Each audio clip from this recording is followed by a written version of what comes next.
aforismo é uma explicação concisa que não explica exatamente o que se precisa, mas remete para uma reflexão profunda a respeito. Então, eu particularmente tenho, às vezes, muita bronca com elementos retóricos, né? Uma vez um reitor disse, eu não me sinto capacitado para apresentar, e eu interrompi, eu estou capacitado, levantei a mão, ele se assustou e disse, depois que eu concluí, você pode... Era um professor que eu tinha tido aulas com ele, né? E aí o reitor veio com essa pecinha de retórica e eu fui o mais grosseiro possível, né? Mas então, aforismo é uma forma retórica que começa com a pretensão de ser realmente uma definição, vou dar uma definição exemplar, profunda, mas se formos pegar os exemplos de aforismos da tradição mais antiga possível, que é quando o termo grego, vamos dizer assim, ganhou esse sentido, um exemplo seria aquele, a vida a arte é longa e a vida é breve, se referindo à ciência, Hipócrates, né? Isso explica o que exatamente, né? É uma definição, não, é uma evocação de algo importantíssimo. Sim, nesse sentido é uma espécie de, não exatamente delimitação, mas de indicação de algo, olha, algo profundo aqui que é importante ruminar a respeito disso. Mas, na minha percepção, de modo geral, não explica, não define, diz coisas que, a rigor, são falsas, né? São muito exageradas, muito categóricas, né? Mas que nos fazem pensar. Muitas definições de aforismo vão na ideia de que são definições curtas. Não são, né? São frases lacônicas, ou seja, elas são realmente muito curtas, e que provocam. Um dos exemplos, acho que mais engraçados que eu conheço, é o Lacan dizendo não existe relação sexual, não existe... O que ele quer dizer com isso? Bom, aí os lacanianos piram nessa batatinha, mas a definição mais quadradinha possível não existe proporção, não existe uma relação exata entre os sexos, entre os gêneros, se diria talvez hoje, né? Há outras interpretações, e isso é a riqueza dos aforismos. Os aforismos, eles nos convidam a refletir, a tentar dar sentido para eles, mas eles próprios costumam ser um pouco enigmáticos, um pouco contraditórios, um pouco absurdos, muitas vezes, né? E até a gente pode, espero que tu comente, né? O que nos levou, qual foi a frase que nos levou a propor esse tema? Eu não lembro o autor, né? Mas otimistas e pessimistas se opõem sobre o que não existe. Ou seja, voltando aí a um aforismo da patrística, a patrística da Igreja Cristã, ela é riquíssima em aforismos, né? Até porque não, estava no meio grego, já tinha essa influência toda, e ela dizia, não perca tempo, eu não lembro o aforismo exato, mas não perca tempo em tentar adivinhar o futuro. Isso não é uma boa ideia, não faça isso, não tente adivinhar o futuro. Basicamente, o que há otimistas e pessimistas se opõem sobre o que não existe é uma repetição em outros termos, né? Um dos que eu mais gosto dos aforismos é o do Ortega y Gasset. O que mais admiramos é o que nos falta. É aquela fantástica. Né? Realmente é isso. Essa frase eu tenho encontrado na história assim. Ela se repete. Quer dizer, a questão do. Está no banquete, né? Não sabia, eu tinha como de Ortega y Gasset. Não, o aforismo é dele, mas a ideia é, se não me engano, o argumento do Sócrates, né, o campeão dos sofistas. Como ele elaborou Sócrates? No banquete, então, eles vamos beber menos hoje, vamos diluir mais o vinho, né? Então, eles já estão de ressaca e tal, e resolvem, então, vamos fazer uma festinha, vamos discutir filosofia. E aí, tá lá vários gênios, né, de Atenas, da arte, do teatro, sei lá o quê, e aí cada um deles, então, tenta dar uma definição do que é o amor, né, e cada um tenta inventar fazer referência a algum mito, alguma coisa assim, né, e se não me engano, o Sócrates vem com a historinha de que Eros é um bicho feio, vamos dizer assim, né, por que ele busca a beleza? Porque ele não tem, então ele busca aquilo que ele não tem. Pelo que eu me lembro, assim, tu falou, eu me lembrei do banquete. Eu acho que é o Sócrates que conta essa historinha, que é a que ganha, vamos dizer assim, a competição. É difícil imaginar essa situação, né? Vamos beber um pouquinho menos hoje para discutir filosofia, né? O banquete é mais ou menos essa. Tanto é que alguns dizem que a tradução correta seria simpósio, não um banquete. Buscar o que não se tem é natural, praticamente. Quase.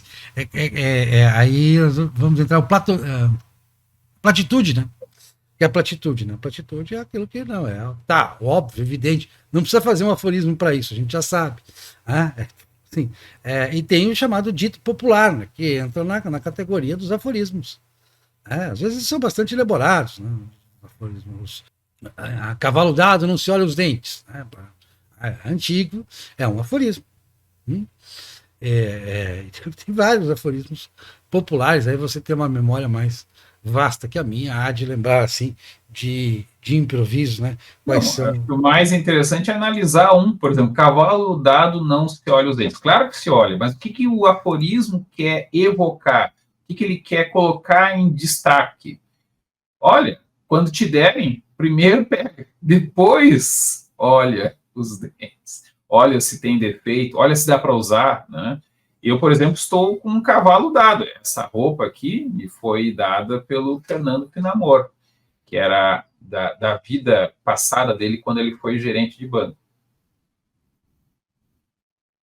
Tipo assim, o cavalo dado nos seus dentes não recuse um presente.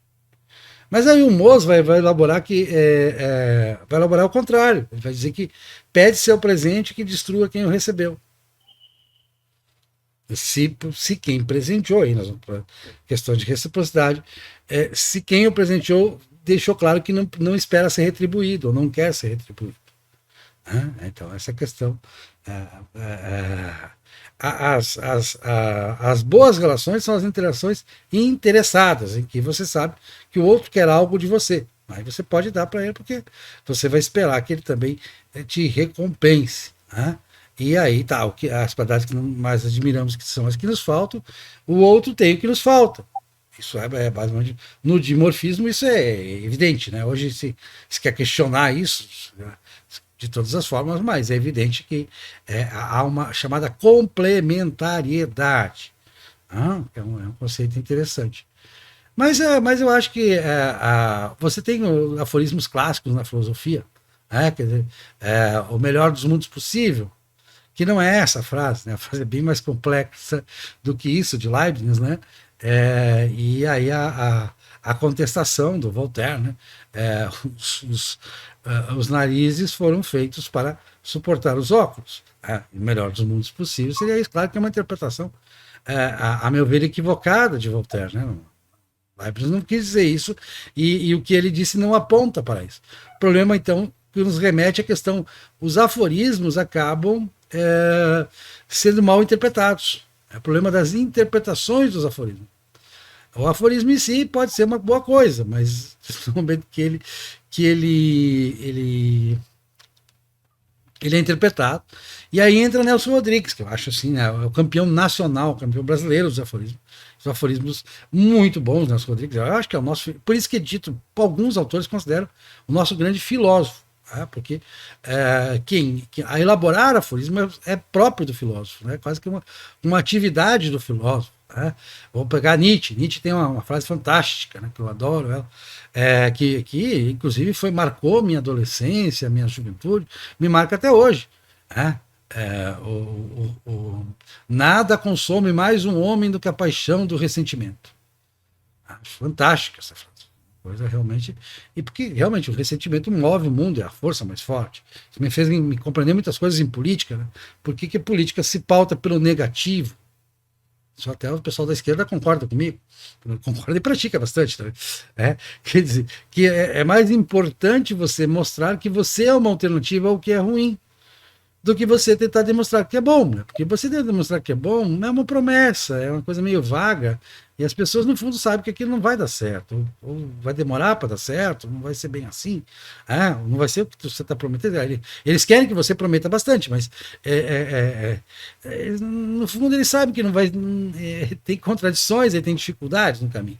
O fato é que você mostrar que o outro é ruim, pronto, então o outro é ruim é mais fácil caracterizar, então, vote em mim para que o outro não vença. Isso é muito bom, muito legal. Ou para que aqueles outros não vençam também, porque às vezes é um conjunto de coisas ruins. Então, isso vem do ressentimento, vem da situação de ressentir-se de algo. E aí, Nietzsche tinha essa frase e também tinha outra frase sobre o ressentimento, outro aforismo que eu gosto, que está num conto, extraído da literatura, que é: construirei um castelo com as pedras que me atirares. Ou seja, o meu ressentimento em relação a você será uma força para que eu supere todas as dificuldades, para construir um castelo. Você me xingou, me ofendeu, me tratou mal, então eu vou mostrar a você que você estava errado. Isso é uma forma de tornar o sentimento, a paixão do ressentimento, a um motor de algo positivo, de algo construtivo. Sempre busquei os aforismos, sempre fui, desde pequeno. E eu acho que buscar os aforismos e tentar compreendê-los e interpretá-los é interessante no processo de filosofar, processo de tomar gosto pela filosofia, pelas coisas. E aí, automaticamente, isso me remeteu, na experiência pessoal, à história. Porque a história vai te dar um apanhado de se aquele aforismo se aplica ou não, se ele é correto ou não, e como interpretá-lo historicamente, como interpretá-lo no tempo passado. Que o tempo passado, voltando para a frase, os otimistas e os pessimistas se opõem sobre o que não existe, eles, na hora que você analisa o passado, você não tem uma postura otimista ou pessimista. Você tem apenas a constatação do que aconteceu.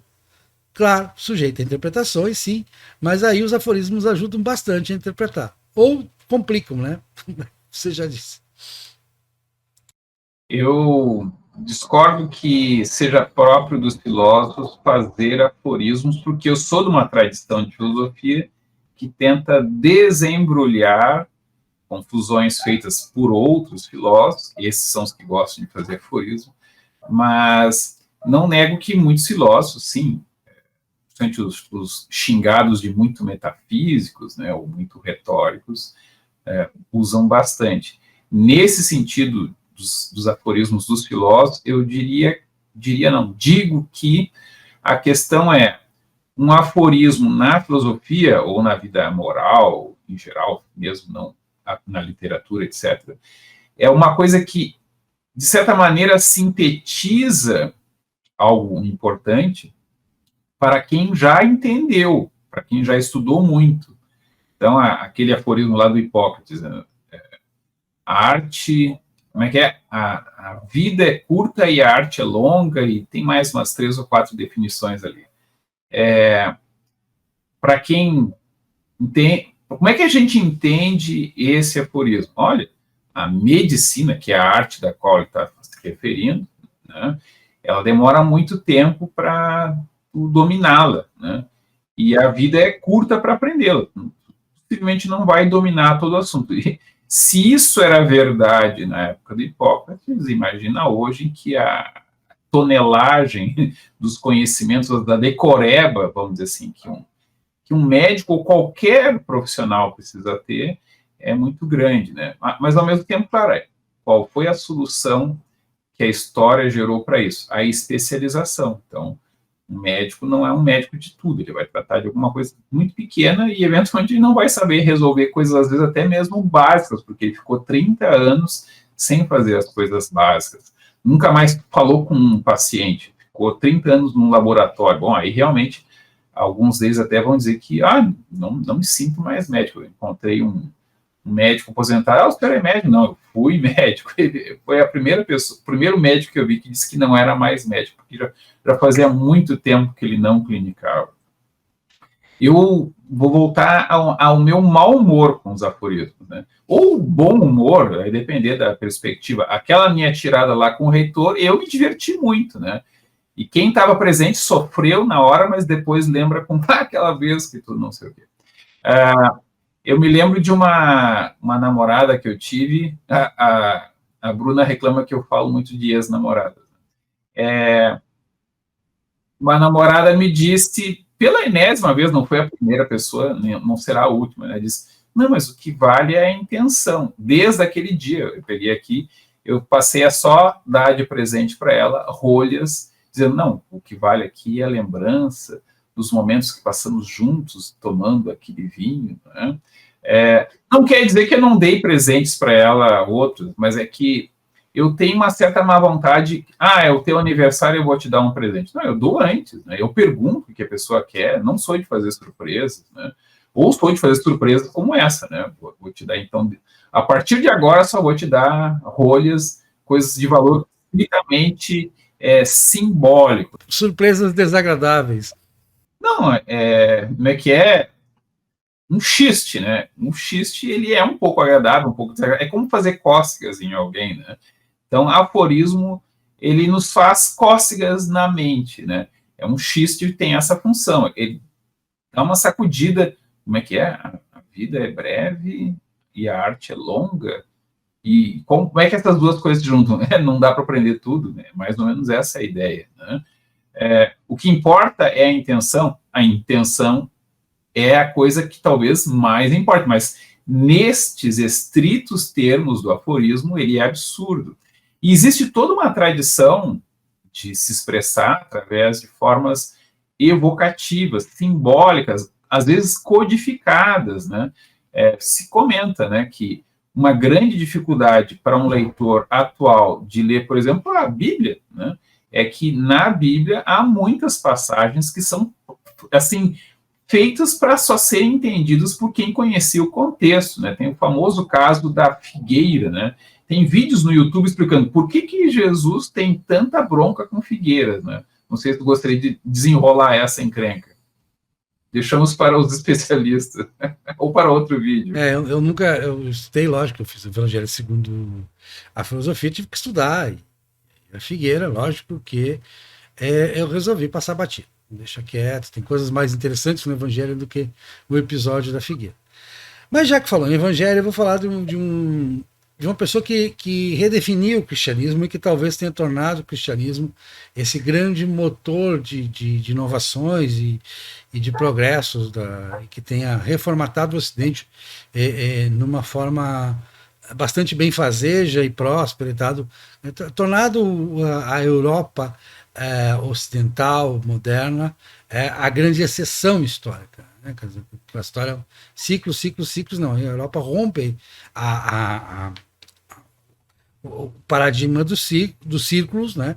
E realmente faz avançar como nunca antes chegou nada parecido. E um aforismo dele que talvez me pareça assim, muito definidor é: os olhos não são bons para olhar para o sol, para olhar diretamente para o sol, mas são bons para enxergar tudo que o sol ilumina. O que ele quis dizer com isso? Reconheça que o sol, aí é Deus, né? Deus Sol, né? Ele era muito metafórico, como são os filósofos, né? Que você diz que dessa linha das metáforas, né? Que os psicanalistas também gostam. E aí eles fazem a metáfora com Deus. Não, olhar para Deus diretamente você não vai entender muito, não se preocupe, não se ocupe muito disso. Se ocupe para olhar para as coisas que Deus fez. E olhar para as coisas que Deus fez é ciência. É ciência do acontecido. Ciência real. Como é que se chamava filosofia? Né? É ciência natural. Filosofia natural. Filosofia natural. Filosofia natural. Então, e isso pode ter sido como a Santo Agostinho exerceu uma influência basilar, principalmente nas primeiras universidades, nos primeiros mosteiros e tal, ele foi um filósofo basilar, admitido, muito estudado, né? Então ele pode ter tido essa influência positiva. Espero que tenha tido. Claro que é muito difícil estabelecer uma relação de causa e efeito entre uma frase que foi dita lá num livro e como ela foi interpretada dali para frente, mas me parece que foi uma frase um aforismo muito feliz de Santo Agostinho, que eu repetiria. Eu tenho alguns assim mais chistosos, né? Como, por exemplo, eu digo que eu sou um criador de aforismos também, eu admito. Como eu digo assim, que a verdade eu não sei o que é, eu sei o que é ilusão, e é adorável. Maravilhosa.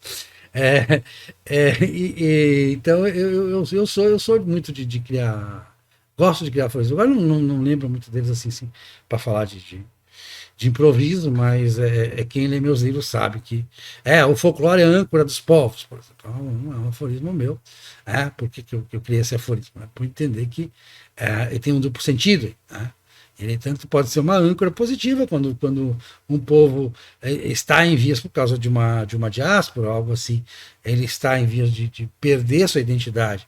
Então o folclore é uma âncora, aconteceu com o povo judeu, por exemplo, eles mantiveram todas aquelas tradições, aquelas coisas, como uma âncora.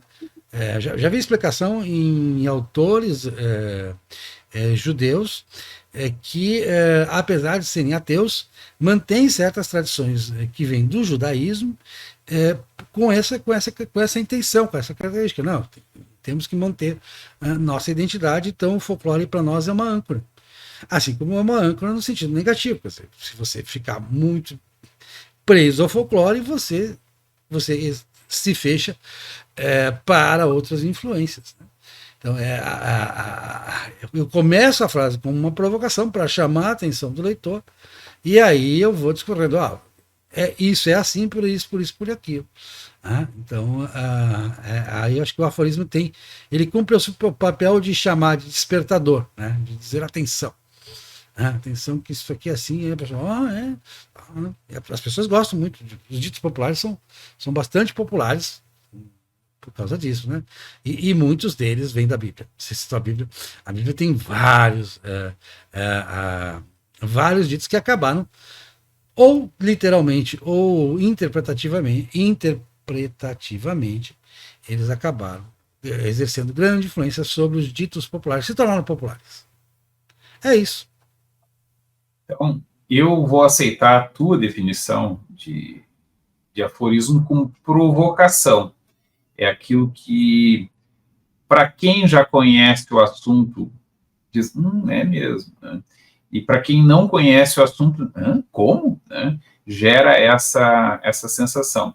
Muitas vezes o aforismo foi criado ou foi pensado daquilo que um filósofo disse. Por exemplo, eu não sei se quando Aristóteles escreveu que a virtude é um termo médio entre dois vícios, se ele estava pretendendo fazer um aforismo, mas é uma coisa tão paradoxal. Como assim a virtude é um ponto de equilíbrio, um termo médio, fica no meio de dois vícios, né?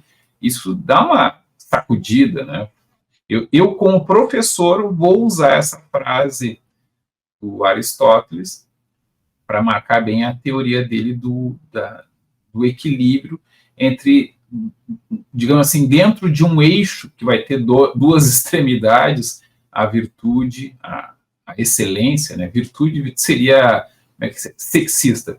A excelência fica num ponto de equilíbrio. Eu digo, não é bem no meio, pode ser um pouquinho para cá, pode ser um pouquinho para lá, mas não fica nos extremos, né?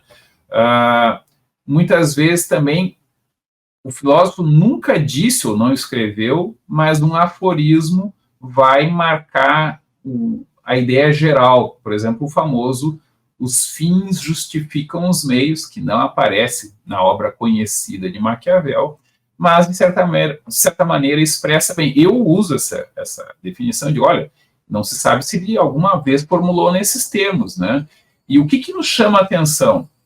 Que os fins podem justificar os meios. Os meios precisam de fins. Não está dizendo que todo meio é justificável, embora se aproxime bastante do que o Maquiavel chama a atenção, né? Ainda assim, eu, quando vejo essa síntese, esse aforismo, a partir da obra de Maquiavel, especificamente O Príncipe, eu penso, olha, os fins, precisa haver fins que justifiquem os meios. Não necessariamente qualquer meio será justificado por qualquer fim, mas, enfim, geralmente se foca na questão de que qualquer meio vale. Mas, qualquer meio vale se os fins justificam. Então, eu dou a minha definição, que é tentando desenrolar. Portanto, não aí eu tento fugir do aforismo. Começo com um aforismo, posso até terminar de novo com um outro aforismo, mas entender é outro processo. Nesse processo de desenrolar o aforismo, eu digo, olha, os fins precisam de uma certa... Os meios precisam ser compatíveis com os seus fins. Não é qualquer meio que vai fazer sentido dado um determinado fim. E ainda por cima, lembrando, há necessidade de fins, preciso de um objetivo, né? Preciso de um objetivo bom de preferência, e os meios têm que ser compatíveis com esses fins, que têm que ser bons. Um aforismo nos diz isso? Não, de pronto não nos diz. Muitas vezes ele diz uma coisa falsa, como o que vale é a intenção. Ele quer dizer outra coisa e ele utiliza uma provocação. Adorei a tua definição. Termino com um aforismo meu, rapidinho. Felicidade é alívio.